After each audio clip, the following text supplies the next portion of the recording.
Yeah, let's pray. Father, forgive us all the sins.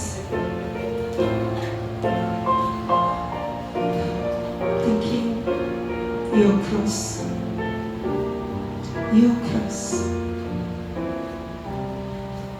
Your cross. Father.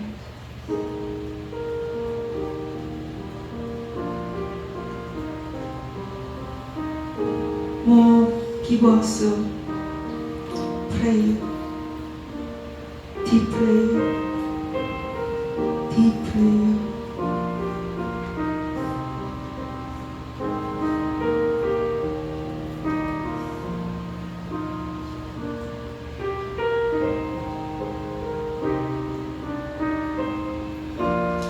Give us strength, give us wisdom, give us patience.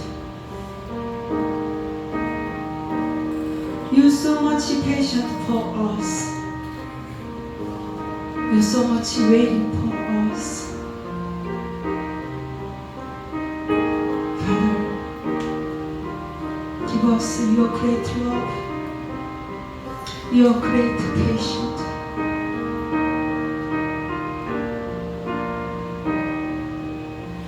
Father, you are strong. Please make us, mold us, feed us, use us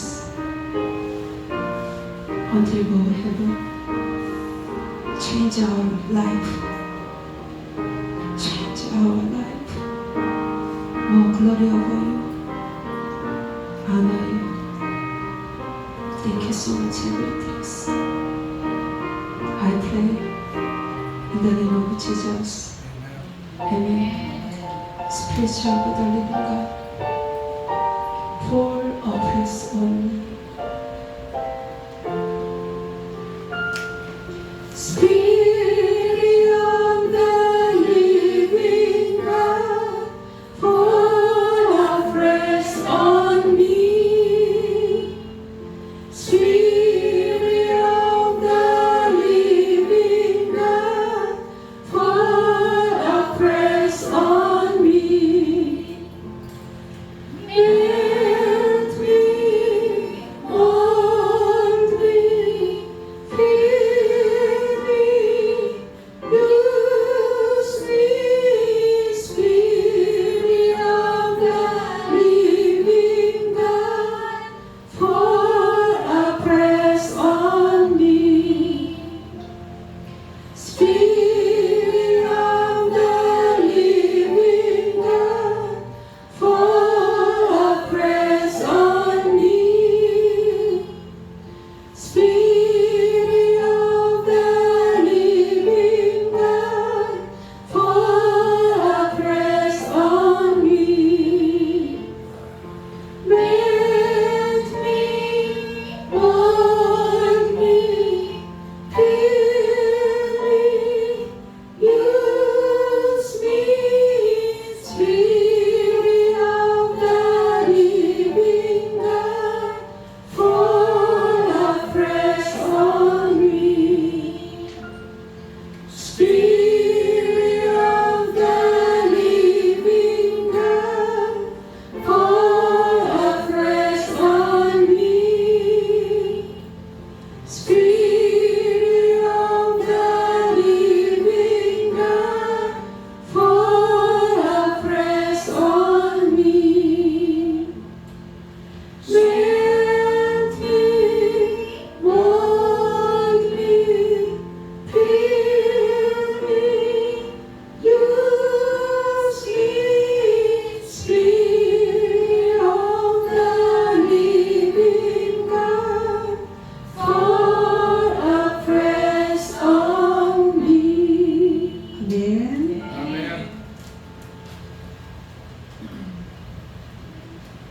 Yeah, every sin, Jesus make it all cleansing. Just peaceful, death, we are no more sinner. Our old sin is go away in the name of Jesus. Amen. Would you be free from your burden of sin? It is He make you free from sin. Free. Would you be free from your burden of sin? There's power in the blood, power in the blood. Would you be full of victory win? There's wonderful power in the blood. Would you be free from your passion and pride? Would you be free from your passion and pride? There's power in the blood, power in the blood. Come for a cleansing to Calvary's side. There's wonderful power in the blood. There's power, wonder-working power in the blood of the Lamb. There's a power, wonder-working power in the precious blood of the Lamb. Would you be whiter, much whiter than snow? There is a power in the blood. Amen. Would you be whiter, much whiter than snow? There's power in the blood, power in the blood. Since days are lost in light giving flow. There's wonderful power in the blood. There's a power, wonder-working power in the blood of the Lamb. There's a power, wonder-working power in the precious blood of the Lamb. Clap your hands.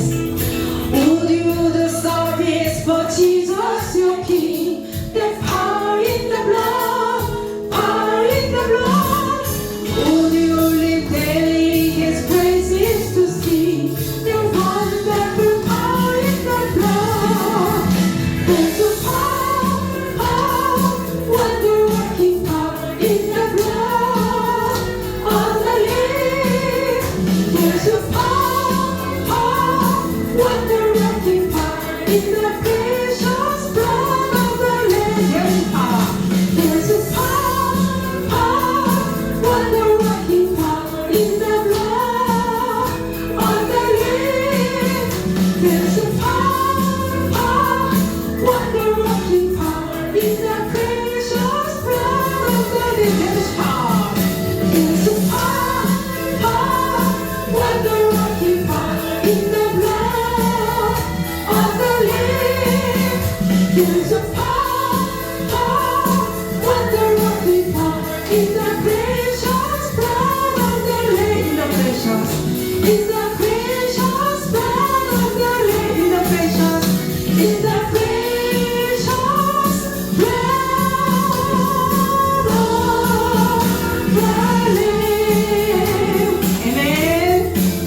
Hallelujah. 자, let's stand up, please. Lift your hands. Yeah, He gave us any circumstance. He gave us peace, gentle, and love. Love. I lift my hands to the coming King, to the great I am.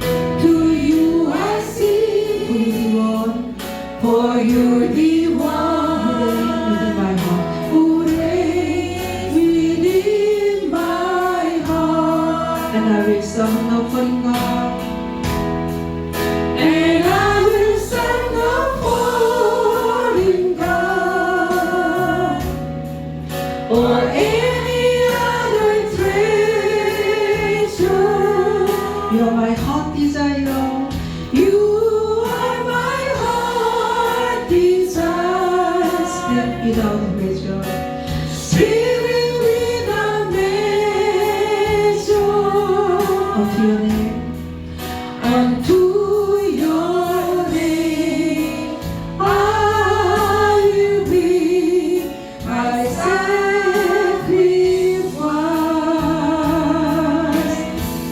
my hands.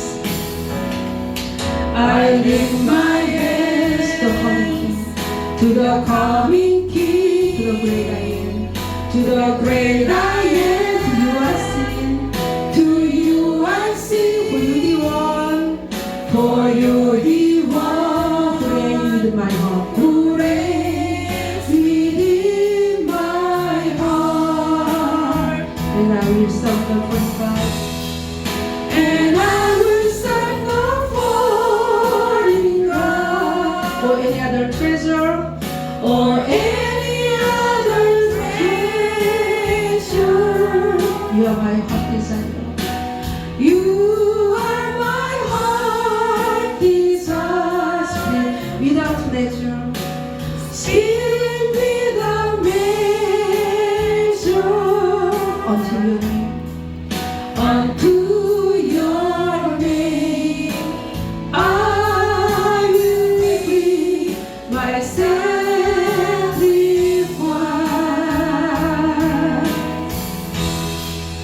And I will send the pouring God, or any other treasure, or any other treasure.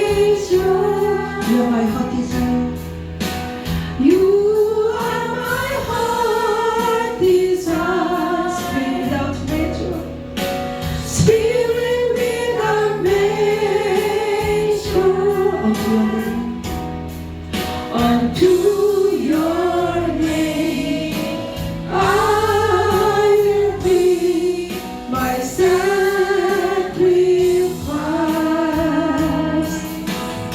Amen. Yes, He bring our sacrifice. You know, some Samaritan woman, she had 5 husbands, but she's still thirsty. She's still thirsty. She still don't meet good husband. Why? Why? Because human is not our sacrifice. Our real sacrifice is Jesus. He gave us don't dry spring water. Don't dry spring water. If you believe Him, no more dry, no more thirsty, no more unhappy. Any circumstance, He gave you sacrifice. He gave you peace. He gave you gentle. He gave you holy. Because His truth, only true way in our life. So we need a gospel. We need a mission for another His children.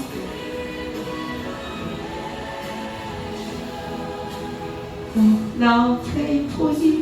Father, give us peaceful. Sometimes we don't believe it. Sometimes our peaceful is so weak. Sometimes following the world things. Father, give us peaceful, but not just to us, our children, our family, our friends, our brother and sister here. All of them need it. No more following the world things. Just follow your way. It is only not dusty way. So pray for it. Say, Lord, Lord, Lord, Lord, Lord, Lord. Oh, Father,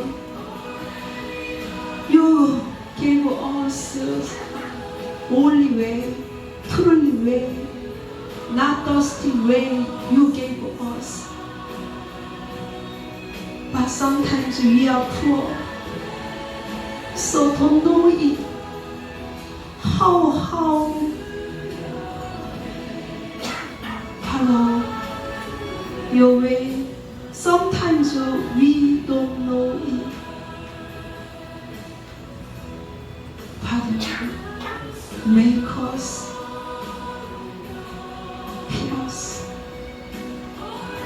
Someday use us for your children. Father, not just us. Please take care of our children, our family, our friends, our brother and sister in BN, our working place, everywhere, our mission place. Oh Father, make please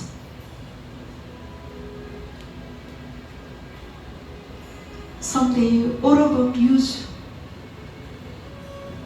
for your mission. Holy Spiritual Pupil, Father, open more heart, open more spirit. Father, glory over you, honor you, worship you. Holy Spirit, come here, touch everybody heart. So more know your way, you decrease. I pray in the name of Jesus. Amen.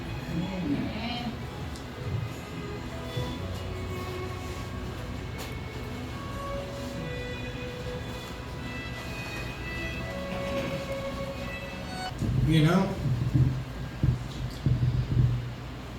dear Heavenly Father, we thank you for this day, Father. We thank you for this time of worship. Father, we ask that you forgive us of our sins. Father, we are not worthy to come before you. Father, even though we are forgiven in Christ, Father, we are still not worthy. He is worthy. And it's only because of him that we are accepted.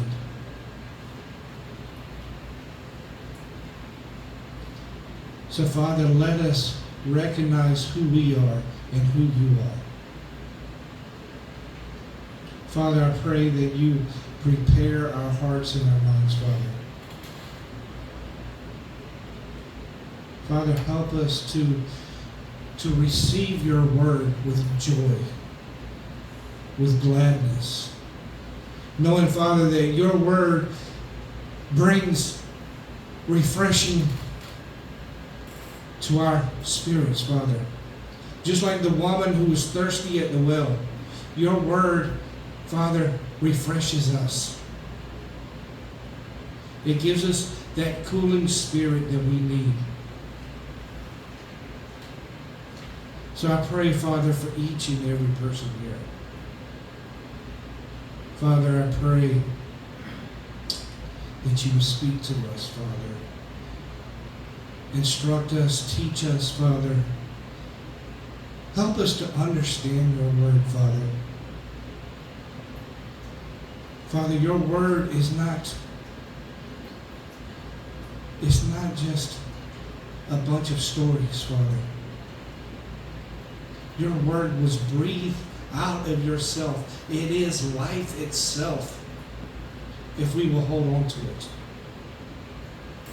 And so many times, Father, we cast it aside because we take more pleasure in this world than we do in your word.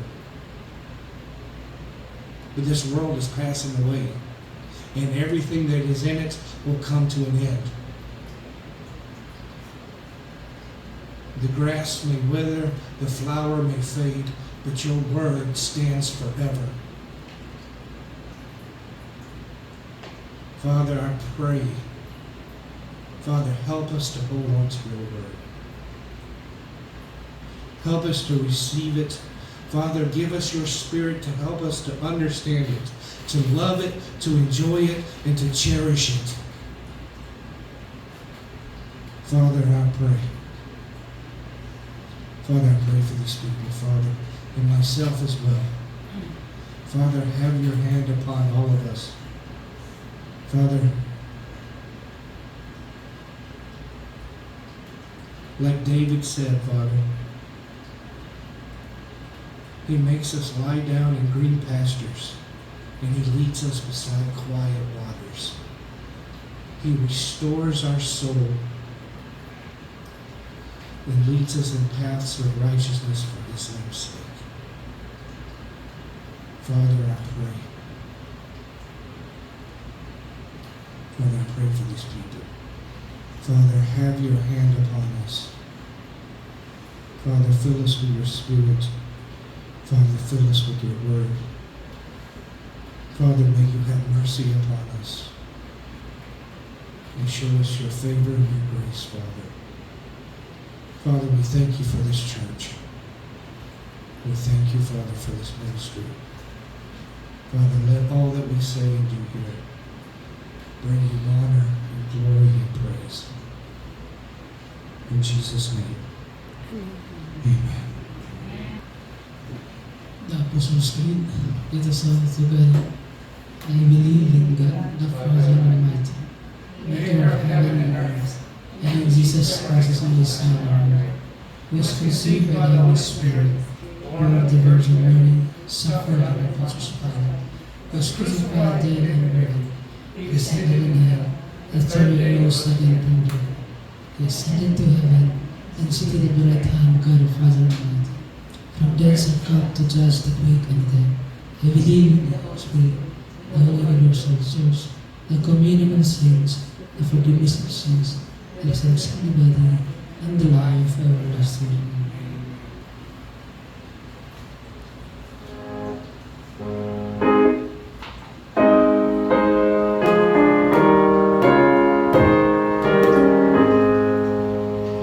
Praise God from whom all blessings flow.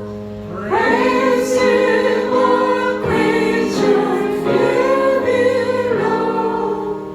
Praise Him above.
Today's scripture reading is coming from the book of Genesis, chapter 3, verses 22 through 24, that read, Then the Lord God said, Behold, the man has become like one of us, knowing good and evil. And now he might stretch out his hand and take also from the tree of life and eat and live forever. Therefore the Lord God sent him out of the Garden of Eden to cultivate the ground from which he was taken. So he drove the man out, and at the east of the Garden of Eden he stationed the cherubim and the flaming sword, which turned every direction to guard the way to the tree of life. This is the reading of God's Word. You now may be seated, and may I call Brother Goen to come and give today's message.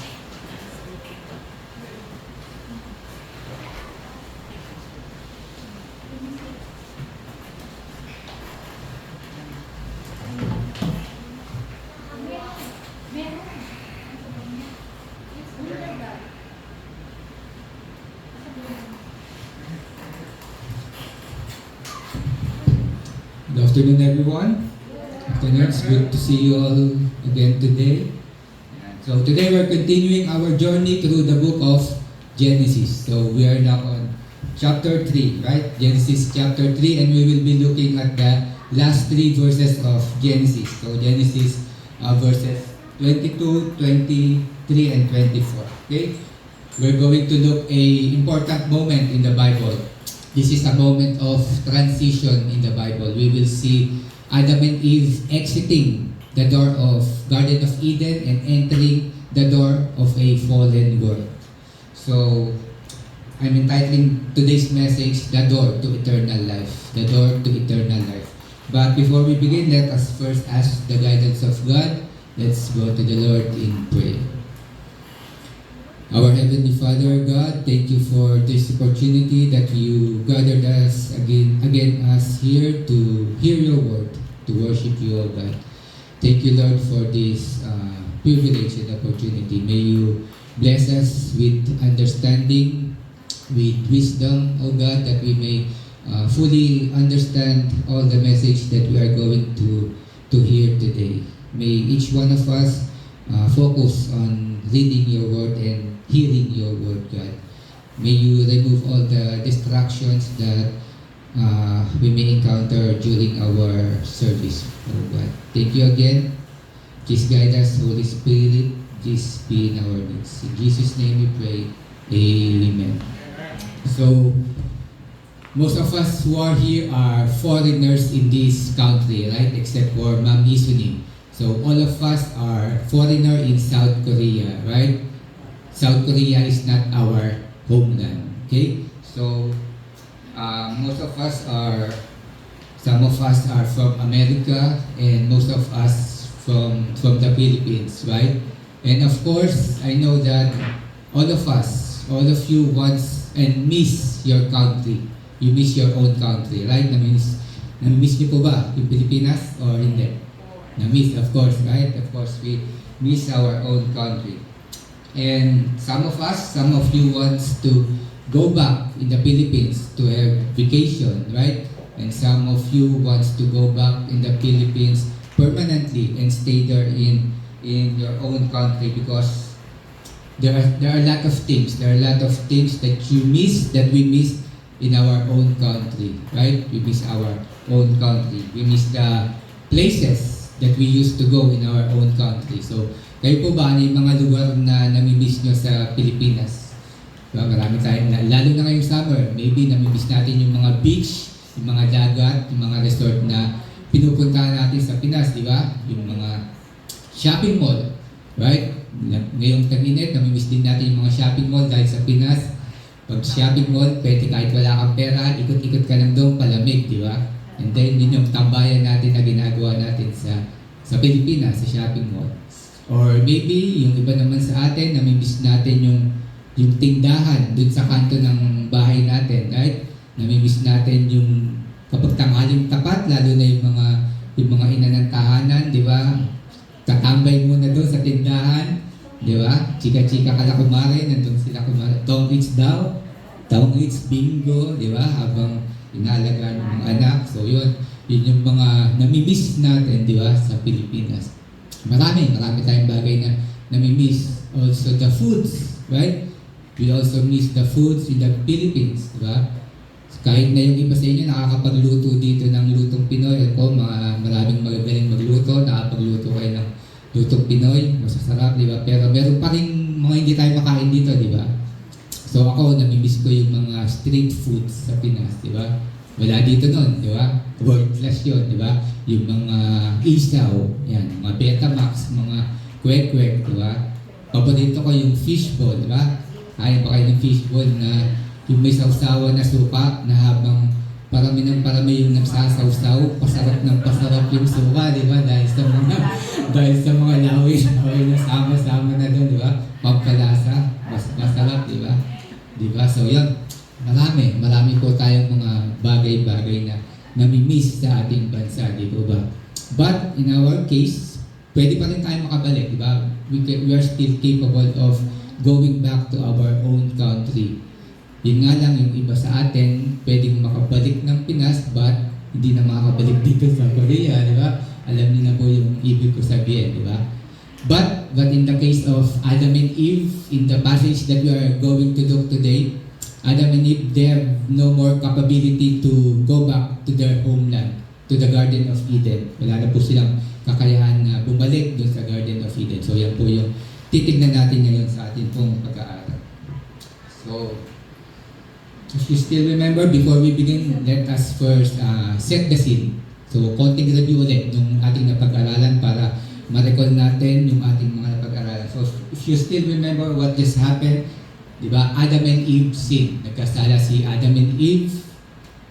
And then, paano? Dahil kinain nila yung forbidden fruit, right? By eating the forbidden fruit. And then, right after that, they felt shame, di ba? They felt guilt, di ba? And then, after that, ano yung ginawa nila? They covered themselves, di ba? Naghanap sila ng dahon, pinagtakip nila doon sa kanilang mga sarili. So, ito sinisimbolize nito yung human effort nila na para pagtakpan yung kasalanan nila. Pero, ano yung ginawa ng Diyos? God provide for them a cloak made from animal skin, di ba? Binigyan sila ng Diyos ng damit na gawa sa hayop, di ba? So, alam naman po natin kapag yung damit o yung kahit anong gamit na gawa sa leather, gawa sa balat ng hayop, matibay po yan, di ba?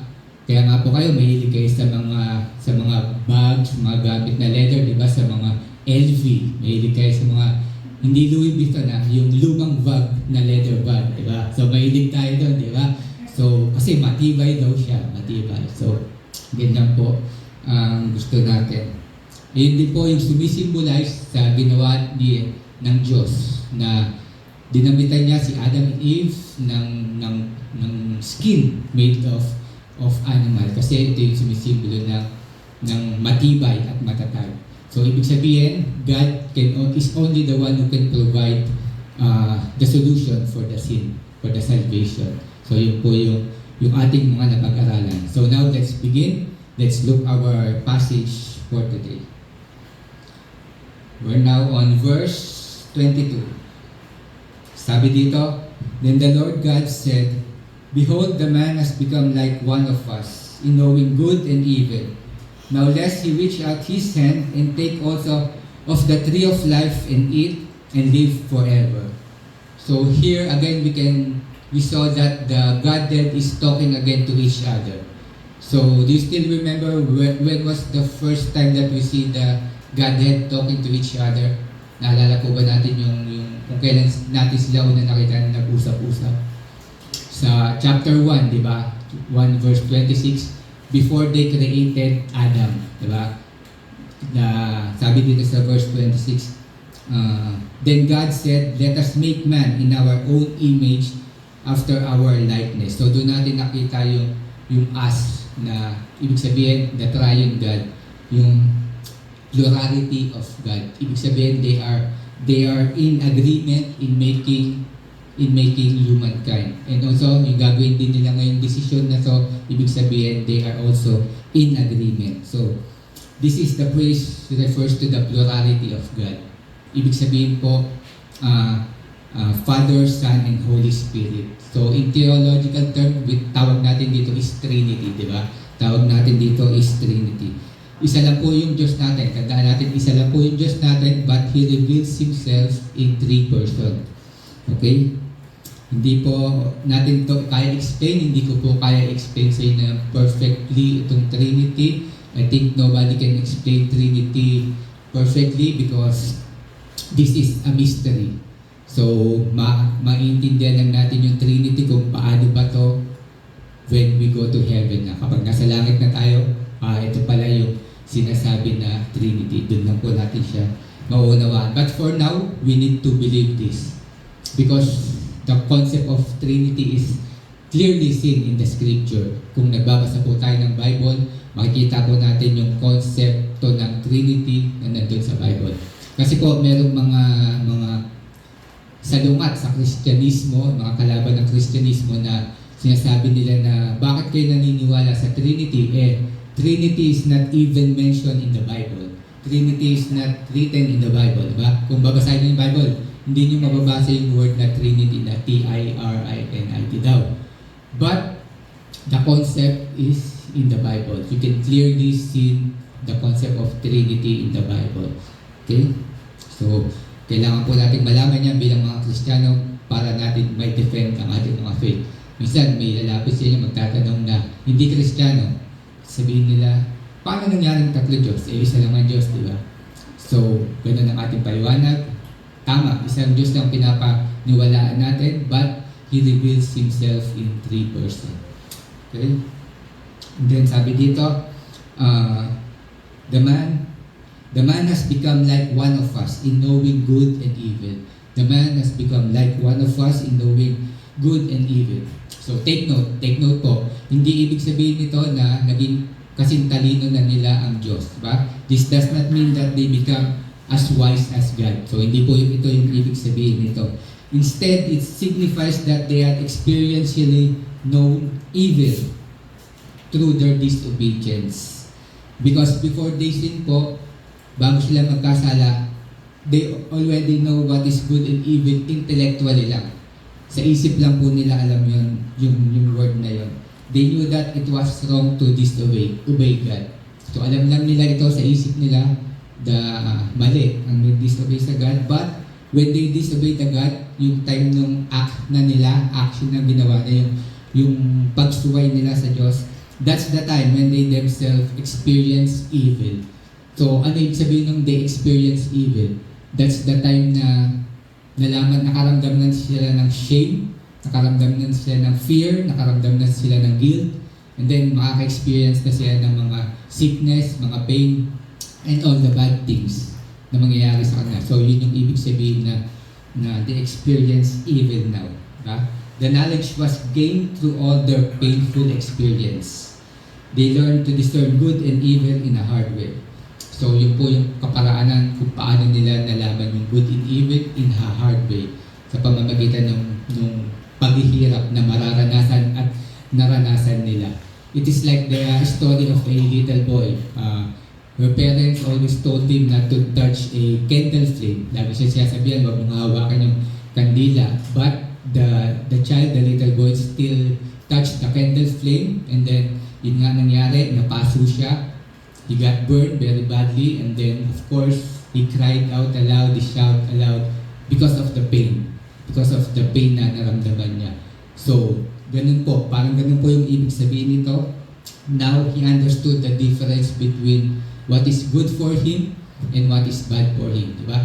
So, dun niya lang nalaman, kaya pala ako sinasabihan ng nanay ko na wag itong hawakan dahil masama ito, masasaktan ako.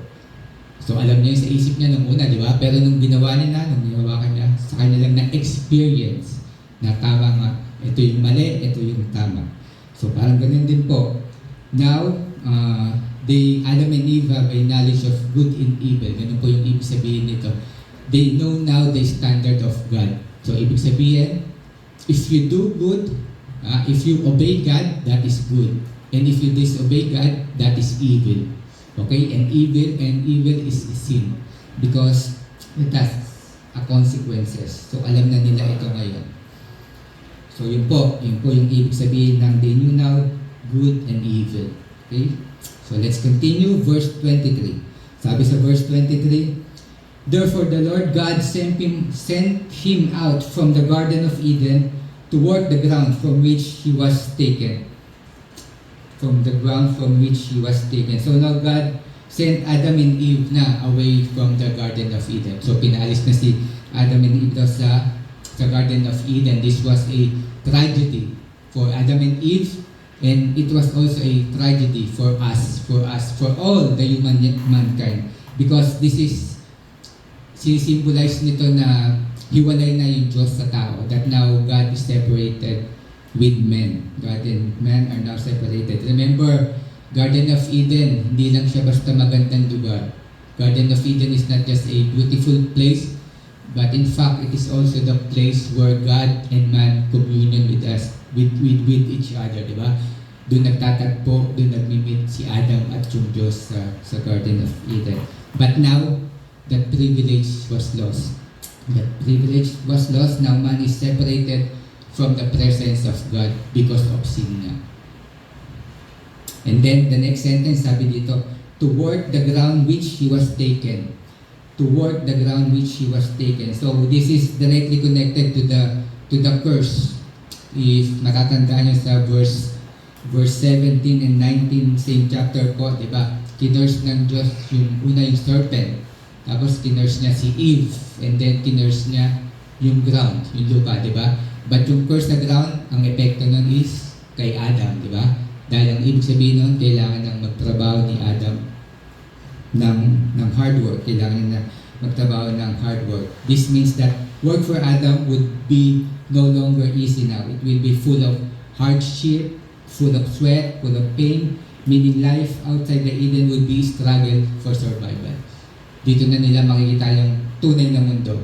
Pinasok nila na fallen world. Yung sinabi natin na they would enter the fallen world. This painful reminder of this obedience. So, isipin natin, isang pagkakamali lang, sinuway nila kasalanan, isang kasalanan mali lang ang ginawa nila. But habang buhay nilang ipapaalala sa kanila yung ginawang kasalanan nila na yun. Tama ba yung grammar ko? Yung ginawa nila na summer na yun, di ba? So, ganun. Dahil buong buhay nila, dadanas sila ng hirap, dadanas sila ng pasakit, dadanas sila ng pagod. Parang ganun. Because in the Garden of Eden nga, di ba alam natin na sabi ng Diyos, sige lahat yan pwede nyo kainin. Sa inyo yan, pwede nyo kainin. But dahil nga pinalayas na sila ngayon, kailangan nila lang magtrabaho. Ngayon, may experience na nila, malalaman na nila yung maging isang manggagawa, maging laborer. Malalaman na nila yung ibig sabihin ng no work, no pay. Diba? Kala natin ngayon lang yun, diba? Dati pa yung alam nila yung no work, no pay. Yung iba, pag holiday, may bayad. Yung iba, wala. Diba? So, let's move on. Verse 24. So, he drove out the man, and at the east of the Garden of Eden, he placed the cherubim and flaming sword that turned every way to guard the way to the tree of life. So, this passage can sound a little bit harsh, right? Pag binasa natin, parang harsh siya dahil pinalayas sila sa Garden of Eden, right? Because God is kicking them out in the Garden of Eden. And not just that, God is also putting up a wall in a ground, di ba? Meron daw cherubim na bantay at meron flaming sword. So, ibig sabihin, bantay sarado, di ba? Bantay sarado na yung Garden of Eden. So, nakikita ko karamihan sa inyo na nandito ngayon is mga asawang babae. Mga asawa po kayong babae. Meron po sana akong gustong itanong sa inyo. Medyo personal question po. And kung ayaw mo sagutin, pwede nyo namang hindi sagutin. Pero kung meron makasagot, maganda, para maganda itong kwentuhan. So, meron na po ba sa inyo naka-experience dito na magpalayas ng asawa? Oh! Meron? Oo, yan. Siguro sa meron, di ba? Wala. So, meron. So, usually, ako hindi ko na-experience na napanood ko lang to. Doon sa TV, di ba? Usually, napapanood natin na kapag pinapalayas yung asawa, ano yung ginagawa ng babae? Binabati yung mga damit niya, di ba? Ayop kang lalaki ka, lumayas ka sa bahay na ito. babatiin yung mga damit niya. Minsan nakalagay na sa maleta, di ba? So, ano ibig sabihin nun? Ibig sabihin, nagti-care pa rin siya, di ba? Kumbaga, hindi niya pinalayas ng wala talagang damit, di ba? May care pa rin yung asawa. Ibig sabihin, mahal pa rin, di ba? So, parang ganon yung ginawa ng Diyos nung pinalayas si Adam and Eve, di ba? Bago sila pinalayas, binigyan muna sila ng damit, di ba? Hindi lang basta damit, di ba? Napakatibay, pangmatagalang damit yung binigay sa kanila. Di ba? So, next. So, ibig sabihin po nun, hindi galit yung Diyos sa kanila and God still care for them. Yun po yung nakita natin dito. So, next now, let's try now, ano ba yung cherubim? Ano ba yung tinutukoy dito na cherubim and a flaming sword? So, cherubim, alam po natin yung cherubim is an angel being. So, angel po. Angel yung cherubim. Ang responsibility po nila is to involve in worship and praise of God. So, cherubim serve the purpose of magnifying the holiness of God. So, maraming klase kasi ng mga angel, di ba? So, itong cherubim, ito yung kanila pong parang main responsibility.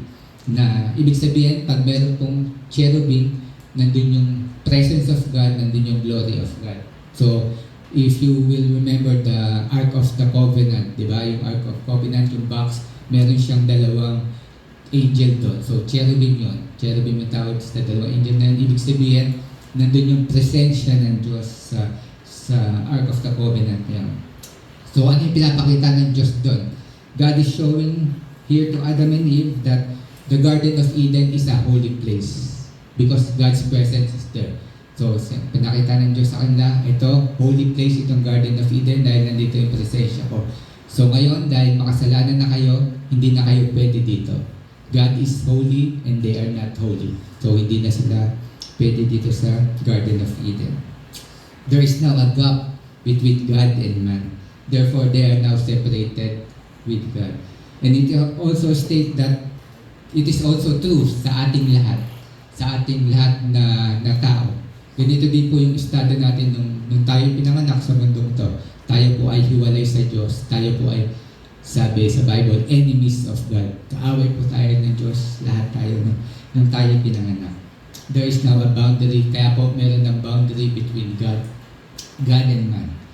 And the flaming sword. So, ano naman yung flaming sword? What is this flaming sword? So, this flaming sword is for Satan. Para kay Satan tong flaming sword na to. The flaming sword was pointed against Satan to keep him from destroying the Garden of Eden, the altar that God made. So, ito po yung silbi nitong flaming sword na to. The way of access to the altar which God set up para maprotektahan ito kay Satan. So later on in the book of Revelation, makikita natin that the tree of life will appear again in the book of Revelation. So ngayon, nandito tayo sa book of Genesis, hindi po ba? First time natin nakita yung tree of life. And then, next time na makikita natin sa Bible yung tree of life is on the book of Revelation na. So book of Revelation, last book of the Bible siya, di ba? So ibig sabihin, first and last book of the Bible, nandun yung tree of life. Ibig sabihin, you need to read all the books between Genesis and Revelation so that you can understand the story para maintindihan niyo yung plan of salvation ng Diyos na para sa sangkatauhan. So yun po, para maintindihan natin yung plano ng Diyos, kailangan yung basahin ang buong Bible. Okay? Kaya po ba basahin? So, amen. So the big question now is, why God did this? Bakit ginawa ito ng Diyos? Why did God send out Adam and Eve from the Garden of Eden? Naitanong po natin ba yun? Bakit ganun? Bakit pakailangan silang palayasin sa Garden of Eden? And not just that, guarded them with flaming sword. So ang sagot po dyan is to ensure that no one could return to the tree of life in their sinful state. To ensure that no one can go back to the tree of life in their sinful state, para po makasigurado ang Diyos na hindi nababalik sila doon sa tree of life. But why did God not want them to go to the tree of life? Because the tree of life po this offer immortality, physical immortality. Kapag kinain niyo po nila yung prutas doon sa tree of life, hindi na sila mamamatay. Hindi sila mamamatay. So, tanong na naman, bakit naman? Yun nga yung gusto natin, hindi na mamatay, di ba? Maging immortal. So, kaya tayo nandito, naniniwala tayo na mabubuhay pa tayo sa next life, di ba? So bakit? So what's wrong with that, you might ask? So think about this. If they eat the fruit from the tree of life in their sinful state, so for example, kumain sila and then it will be a long eternal torment for them, right? Bakit? Dahil buong buhay nila makakaranas sila ng hirap. Buong buhay nila makakaranas sila ng sakit. All their life, they will live forever full of pain, full of sufferings, problem, hardship, and sickness in life. That they will not be para doon eternal suffering yun, di ba? Eternal cause. I don't know you. I don't know about you, but siguro yung iba sa inyo nakamit na kayo ng tao na with serious illness, na merong malubhang sakit.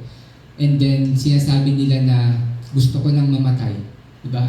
I don't want to live anymore, I want to die. Bakit? Dahil gusto na mamatay dahil doon sa sakit na nararamdaman nila, doon sa karamdaman nila na talagang hindi na nila makayanan. Sinasabi nila na gusto na nilang mamatay. So, think about that, diba? Kung mayroong tao na gano'n habang buhay, may sakit ka, tapos gusto mo nang mamatay, hindi ko pa mamatay, diba? Napakahirap nun, diba? Naisip ko nga dito yung isang sundalo, kunyari yung isang sundalo, nasa giyera siya, tapos tinamaan siya ng bomba, nadaplis na siya dito. Kalahati na lang ang katawan, nasa bugat, di ba? Tapos tanggal na yung puso, hindi pa rin mamatay, di ba? Kasi immortal siya, di ba? Hindi pa rin mamatay. Zombie yung dating, di ba? So, panghabang buhay, di ba? Eternal na paghihirap para sa kanya yun, di ba? And parang na rin sa mga kasalubong niya, makasalubong niya sa bumibili sa mart, may alahati yung katawan, di ba? Tapos makita niyo na kumakain yun, di ba? Napakahirap, di ba? Napakahirap ng gano'n. So, ano yung pinapakita dito? Ano yung pinapakita dito ng Diyos? That would have been an eternal torment. So, we should understand that God is not being harsh here. God is not being harsh to them and cruel to them. Instead, this was an act of mercy. Diba? Nung pinalaya sila, hindi yung pagpapakita na masama ang Diyos. Diba? Ito yung pagpapakita na mabuti ang Diyos at may awa ang Diyos sa kanila. Right? Magkos ito po yung yun, pagmamahal at awa ng Diyos. God did not want them to live forever suffering. So yun po yung point doon. Kaya that's what the reason kaya sila pinaalis dun sa Garden of Eden. Because God already knows them, di ba? Kilala na sila ng Diyos di ba? Na nung before nga na they were pure, di ba binigyan sila ng utos ng Diyos na don't eat dun sa tree of knowledge of good and evil, di ba? Pure pa sila nun, di ba? Kumbaga innocent pa sila nun. Pero ano ginawa niya? Kumain pa rin sila, di ba? And what more now na they are in their sinful state na, makasalanan na sila. For sure, di ba? Kakain yung dalawa na yun dun sa tree of life, di ba? So, sabi ng Diyos, alam na this, di ba? Alam na this gagawin itong dalawang to na matitigas ang ulo nito, lalo na ngayon. So, ibig sabihin nun, nandun yung protection ng Diyos. Kaya binantayan yung Garden of Eden na yan, kaya sila pinaalis. Ito yung pagpapakita ng protection ng Diyos para po sa kanila. Di ba? For example po, kayo yung mga magulang, di ba? Dalaman nyo na ang inyong anak is nagda-drugs. Drug addict pala ang inyong anak. So ano ang gagawin nyo? Papadala nyo ba ng mas maraming pera sa Pinas? Kasi sabi, ako naaawa ko sa anak ko. Nanginginig na daw, kailangan na ng drugs, padala ko daw ng pera. Diba? Gagawin ba natin yun? Siyempre, hindi, diba? Hindi natin. Of course, hindi natin ito gagawin. As much as possible, ang gagawin natin is ilalayo natin siya sa kanyang bisyo, diba? O kaya papabantayan natin siya sa tao, diba? O kung di natin yung magawa physically, pwede natin siyang ipasok sa isang rehabilitation center, diba? So, ang tanong, pagpapakita ba yun na malupit ka sa iyong anak bilang magulang? Hindi, di ba? Pagpapakita tayo ng iyong pagmamahal pakamo sa iyong anak dahil ayaw mong disiplina dahil ayaw mong mas makaranas pa siya ng mas matinding hirap. Di ba? Kasi alam mo na masama yung dulot ng droga, masama yung dulot ng drugs sa isang tao, so pipigilin mo siya hanggat maaari. Di ba ba? Ito po yung pagpapakita ng pagmamahal ng isang magulang sa kanyang pong anak. Diba? So, this act of God's kicking them out of the garden is an act of God's love and mercy. He did not want humanity to experience that kind of endless torment. So, the question now is, kay Brother Cohen, ano na ngayon ang implication at application nito sa aming mga buhay? So, nalaman na namin ang istorya nito, pinalaya sila. So, ngayon naman, bilang mga Kristiyano na nabubuhay dito sa mundo ngayon, paano namin gagamitin ito at ano yung natutunan namin dito. So first, makikita natin dito, nalaman natin dito yung nature of sin. Yung nature of sin. This reminds us that sin is not just a minor mistake. Hindi lang po maliit na pagkakamali ang sin. Ibig sabihin nito, this is a rebellion against God with a destructive consequences. It is the root of all sufferings, pain, and death in the world. Our knowledge of good and evil often means experiencing evil in our lives in this world. So, brothers and sisters, ito na po ang gusto kong sabihin sa inyo. Please don't take sin lightly. Don't take sin lightly. Huwag po natin ipangbahala ang kasalanan. Huwag po natin maliitin ang kasalanan. Sin is a serious problem. Therefore, you need to deal with this. Sin is a serious problem. If there's any sin now that you are dealing in your life, kung meron po kayong kasalanan ngayon, please give attention to this. Huwag niyo po itong deadmahin. Ask for forgiveness. Lumapit po kayo sa Diyos, mag-pray and ask for forgiveness and pray for God's mercy. Then secondly po, nakita natin dito yung character of God.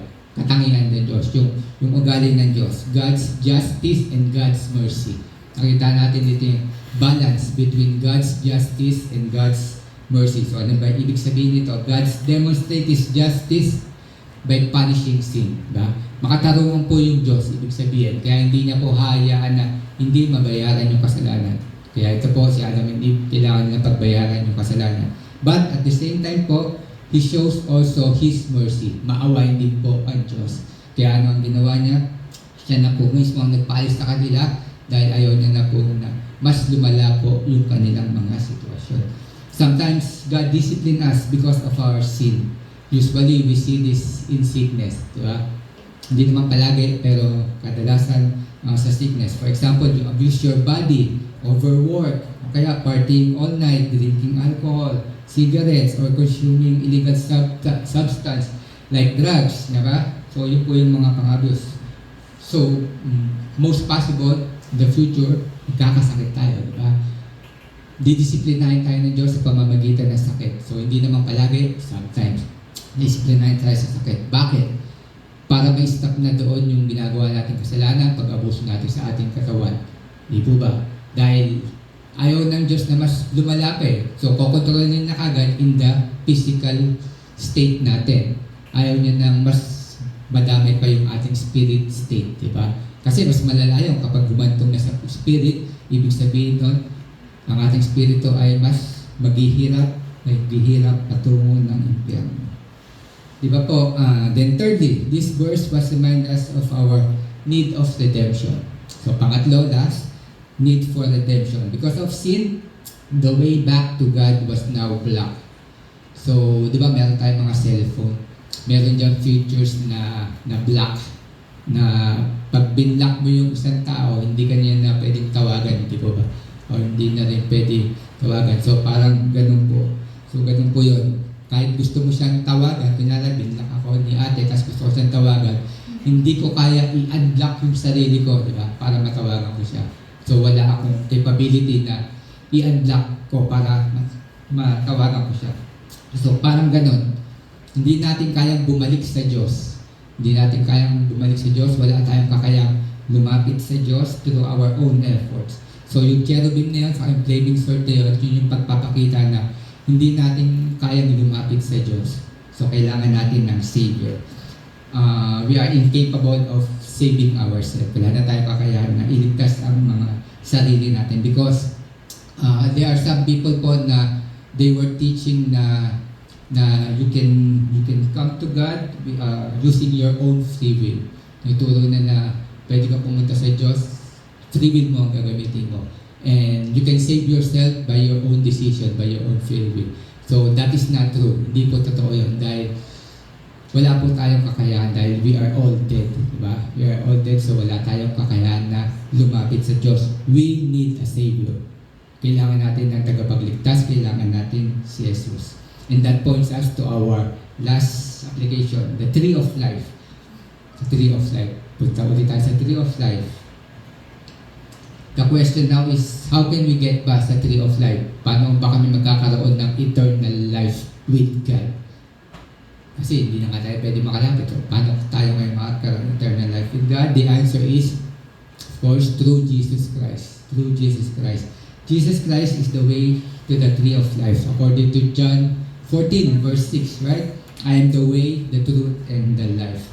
Through His death on the cross, He opened the way that was closed by sin. His blood covers our shame and give us access to eternal life. Di ba po, karamihan ng mga pintuan dito sa Korea, mga may pin code na, parang ganyan sa atin, di ba? Di pin code na. So, parang yun yung access natin para makapasok dito sa church. Or, for example naman, sa mga ATM, di ba? Merong mga pin code, secret pin code yung mga ATM para ma-access natin, ma-access nyo yung mga kayamanan nyo sa bangko, di ba? Sa KDB, bago nyo ma-access, kailangan nyo ng pin code. So, ito naman, tayong mga believers, mga Kristiyano, ang kaparaanan lang po na makapasok sa langit ay sa pamamagitan po ni Yesu Cristo. So, Jesus Christ is our password. Parang siya po yung ating password. Siya lang po yung kaparaanan para tayo ay makapasok ng langit. Brothers and sisters, the way to the tree of life was closed in Eden, but it was reopened at the cross of Calvary. Sinarado ito sa Eden, pero binuksan ito ng pinako si Jesus sa krus. Paano po nangyari yan? So, according to 1 Peter chapter 2 verse 24, Jesus, He Himself bore our sins in His body on the tree, that we might die to sin and live to righteousness. By His wounds we are healed. Sabi dito, amen. So, Jesus is our tree of life. Jesus is our tree of life. In Him alone, we can find forgiveness and restoration to our relationship with God. So, brothers and sisters, if you are here today and you have not yet surrendered your life to Jesus Christ and you have not yet put your trust in Jesus alone, I'm advising you, brothers and sisters, maybe there is something hindering you or there is someone who is stopping you. Hindi natin alam kung ano. I'm advising you, brothers and sisters, advising you na when you go back home, take time to be with yourself, to be with God. Close your eyes, talk to God, pray to God, and ask for God's mercy, ask for God's forgiveness kung ano man po yung kailangan natin ayusin sa ating mga buhay. And I'm sure God will give you the grace you need. God is gracious po, mga kapatid. The door in the Garden of Eden is closed. But according to John chapter 10 verse 9, Jesus said, I am the door. If anyone enters by me, he will be saved. Brothers and sisters, ito lang po yung short message ng Diyos para sa inyo ngayon. And kung sakali pong wala kayong natandaan sa lahat po ng sinabi ko kanina, ito lang po yung gusto kong i-take home nyo. Na listen to this. Jesus Christ is the door to eternal life. Only Jesus Christ is the door to eternal life. Amen? Amen. Let's pray. Our Heavenly Father, Lord, salamat po sa paggabay niyo sa amin habang pinag-aaralan namin yung inyong salita. Nawa po ay bigyan niyo ang bawat isa sa amin, Panginoon, ng time na ito ay mapagbulay-bulayan, namnamin yung amin pong narinig. Take this seriously na hindi lang po ipasok sa aming kaliwang tenga at ilabas sa kanan tenga. Nawa po ay lumago ito sa aming mga puso, Panginoon. Ang bawat isa po sa aming Panginoon ay pagka-awa, bigyan niyo po ng awa. Have mercy on us, God. Be gracious to us, so God. Salamat po muli. Nawa po ay ingatan niyo ang bawat isa amin sa pag-alis na ito. Amin pong tinataas ang inyong pangalan, Panginoon. In Jesus' name we pray. Amen.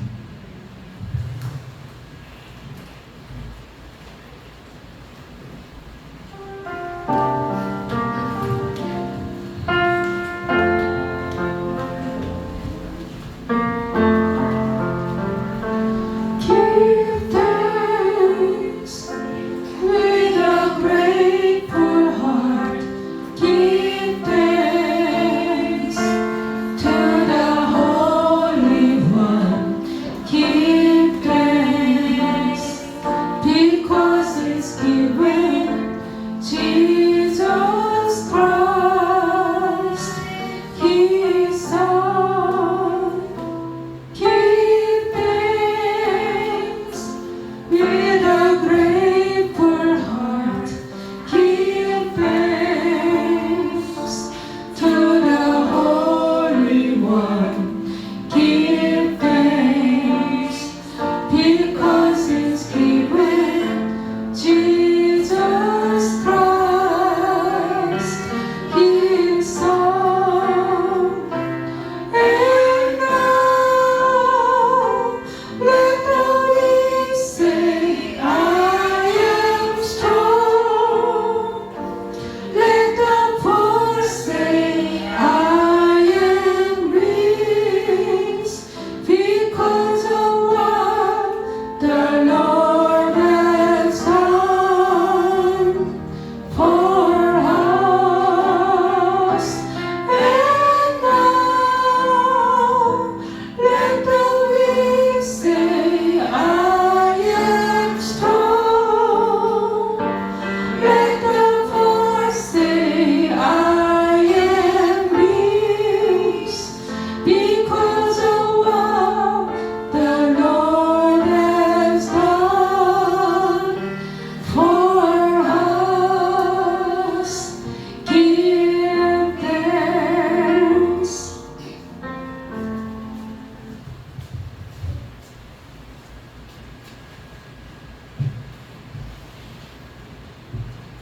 Let us pray for our offering. Lord Jesus, thank you for this day, God, that we heard your word today, God. That we will use your words that we hear today to our everyday life, oh God. Lord, we bless, oh God. We bless na po, Lord, ang aming kapatid na nandito sa ngayon, ang sama sa iyo. We bless na po kami lahat, Lord. Ganon din po, Lord, sa wala sa ngayon, na may magkaroon po sila ng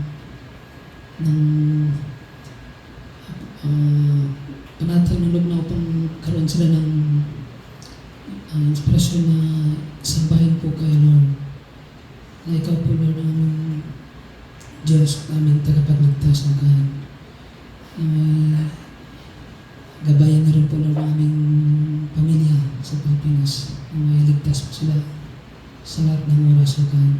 Ganun din po kami dito sa bansa ng Korea. Akayin niyo po kami lahat, Lord, at iligtas ang mga kapamakan at anong klaseng disgrasya, God, kahit saan man kami magpunta, Lord. At sa mga may sakit, pagalingin niyo po sila, Lord, sa kanilang karamdaman. Because you are God, you are a healer, O God, and you are a Savior, O Lord. Patawarin niyo po kami, Lord, sa aming nagawang mga kasalanan for the past few days. Aming mga nagawang kasalanan. Forgive us our sins, O God. Forgive us our sins as we committed, O Lord. Bless na po kami, Lord, O God, that bless na po, Lord, ang offering na ito. This is our little portion of our labor, O God. We bring back to you, Lord, for your glory and praise. that we may use this in this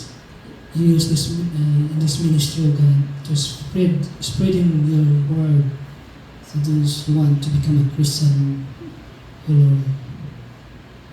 And thank you, O God. We ask this through Christ in Jesus' name we pray. Amen.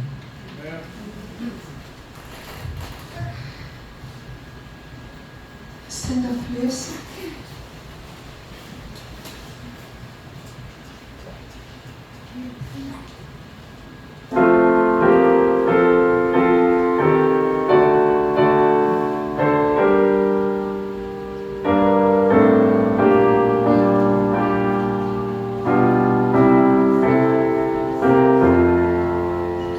Dying with Jesus by the second mind, living with Jesus on your life divine, looking to Jesus till glory will shine, moment by moment.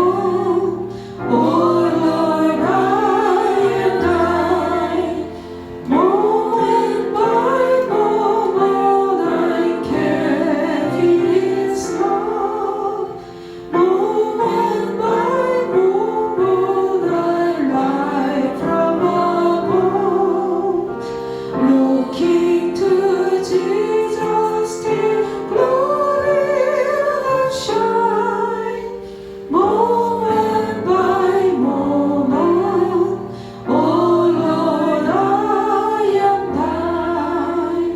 Never a trial that He is not there. Never a burden that He does not bear. Never a sorrow that He does not share. Moment by moment, I'm under His care. Moment by moment, I carry His love. Moment by moment, I light from above.